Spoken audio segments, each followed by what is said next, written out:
अस्सलाम वालेकुम जी my dear YouTube family. उम्मीद करती हूँ कि आप सब लोग ठीक ठाक होंगे। मैं भी बिल्कुल ठीक हूँ अल्हम्दुलिल्लाह। जी जनाब, तो बात करनी है हमने ड्रामा सीरियल जान निसार के बारे में। आपको पता है बहुत अच्छे तरीके से कि जान निसार को लोग बहुत ज़्यादा पसंद कर रहे हैं, बहुत ज़्यादा प्यार दे रहे हैं इस ड्रामे को। ये दीवानगी पार्ट 2 है, यानी कि जिस तरह से दीवानगी को पसंद किया गया उसी तरह से इसको पसंद किया जा रहा है। लेकिन मैं ये समझती हूँ कि शुरू से जो ड्रामा चला आ रहा था, दुआ और गजनवी की आपस में जो मोहब्बत थी वो बहुत ज़्यादा अट्रैक्ट कर रही थी सब देखने वालों को। लेकिन अब जब से कशमाला और सरफराज इसमें आए हैं तो हम ये देख रहे हैं कि किस तरीके से कशमाला सरफराज के साथ मिलकर गजनवी के दिल में दुआ के लिए नफरत डाल रही है।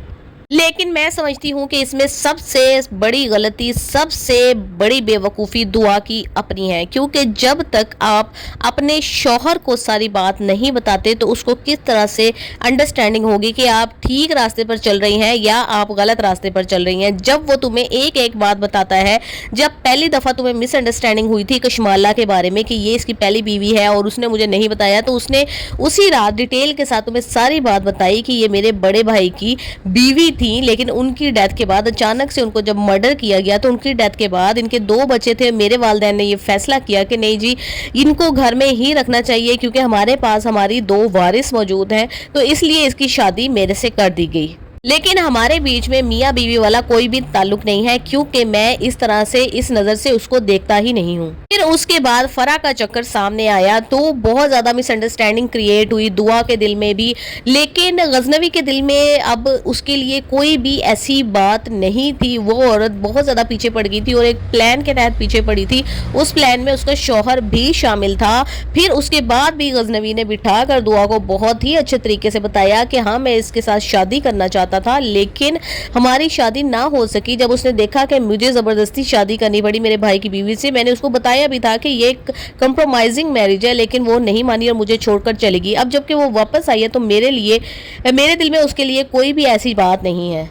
दुआ से जिस तरीके से गजनवी मिला है, यानी कि दुआ उस टाइम तवाइफों के अड्डे पर मौजूद थी और ये बिक रही थी, लेकिन खुदा की तरफ से इसकी इज्जत महफूज रही, सरफराज से भी और दूसरे लोगों से भी जो खरीदार थे इसके। उसके बावजूद इसने इस लड़की को इज्जत दी, ब्याह कर लेकर आया और अपने घर आकर उसने अपना घर भी इसके नाम कर दिया कि इसके दिल में कोई भी ऐसी बात ना आए कि गजनवी ने मुझे अपनी बाइज्जत बीवी की जगह नहीं रखा।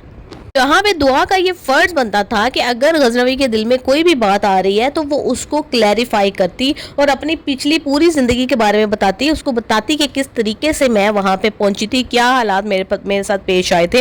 हालांकि कई दफ़ा उसने पूछने की भी कोशिश की, लेकिन ये टालती रही। ना तो इसने सरफराज के बारे में बताया, इवन ये कि जब इसने देख लिया कि सरफराज उसके दफ्तर में काम करता है तो उससे जाके मिलने लगी, कैबिन के अंदर जाके उससे बातें करने लगी। अब आप खुद सोचिए, एक दफ़ा तो चलो वो उसके कैबिन में चलेगी, उसके बाद सर गजनवी ने कहा कि तुम इस आदमी से नहीं मिलोगी, इसकी रेपुटेशन अच्छी नहीं है, क्योंकि वो देख चुका था कि इसका क्या हाल है। फिर उसके बाद दोबारा से उसके कैबिन में पाई गई अपने शौहर के मना करने के बावजूद। फिर जब शौहर बाहर चला गया किसी काम से, किसी दूसरे शहर चला गया बिजनेस मीटिंग अटेंड करने के सिलसिले में, तो ये तैयार श्यार होकर पिंक सूट पहनकर ग्लॉसी लिपस्टिक्स लगाकर फिर उसको होटल में डेटिंग करने पहुंच गई। भाई मैं तो इसको डेटिंग ही कहूंगी कि कौन सी ऐसी जरूरी बात थी जो फोन पे नहीं हो सकती थी। तुम्हें जाके जो है ना उसको दिखाना था अपना आप और उससे जाके बातें करनी थी। फिर वो इसके घर भी आता रहा, इसकी माँ के घर भी इससे मिलता रहा। बात इनके बीच में जो भी हो रही थी वो अलग बात है, लेकिन इसने अपने शौहर को लाइलम रखा इस बात से। फिर भी जाफर ने जब उसको बताया कि जी जब वो घर आया था तो दुआ ने उसको थप्पड़ मारा था, फिर उसका दिल साफ हो गया। लेकिन अब दोबारा से जब वो आ रहा है जा रहा है कशमाला के कहने पर, तो वो उसको बता नहीं रही है। जाहिर सी बात है वो ये सोचेगा कि अब कैसे ये प्रेग्नेंट हो गई है। जब से ये सरफराज से मिलना शुरू होगी, इससे पहले तो ये प्रेग्नेंट भी नहीं हुई थी, और अगर ये सच्ची होती तो ये मुझे सरफराज के बारे में बताती कि ये घर पे आता है और तंग करता है। इतने ज़्यादा गार्ड्स हैं, इतने चौकीदार के होने के बावजूद एक इंसान आपकी मर्जी के बगैर घर में किस तरह से घुस सकता है? भाई तुम उसको बताओ कि ये सारी कशमाला की चाल है और वो बुलाती है उसको, तो वो खुद कशमाला को देख लेगा। लेकिन ये कि फिलहाल तो ये अपने घर जाएगी, माँ के घर जाएगी, जहाँ पे फिजा भी इसके अगेंस्ट बैठी हुई है। लेकिन आखिरकार जो है ना, गजनवी कशमाला की सारी बात सुन लेगा जो वो सरफराज को घर में बुलाकर प्लानिंग कर रही होगी दुआ के अगेंस्ट के अब क्या करना है और मैं तुम्हें कितने पैसे दूंगी। उससे सारी बात गजनवी को समझ आ जाएगी और फिर कशमाला का जो हाल होगा ना वो आपके सामने होगा। वो गजनवी की ज़िंदगी से उसी तरह से निकल जाएगी जिस तरह से पहले एक औरत इसने निकाली थी। پھر یہ دعا کو واپس لے کر آئے گا اور اس کو پتا چل جائے گا کہ دعا میرے ساتھ غلط نہیں تھی، بلکہ یہ ساری کھچڑی پکائی ہوئی جو تھی نا، یہ کشمالہ اور سرفراز کی تھی۔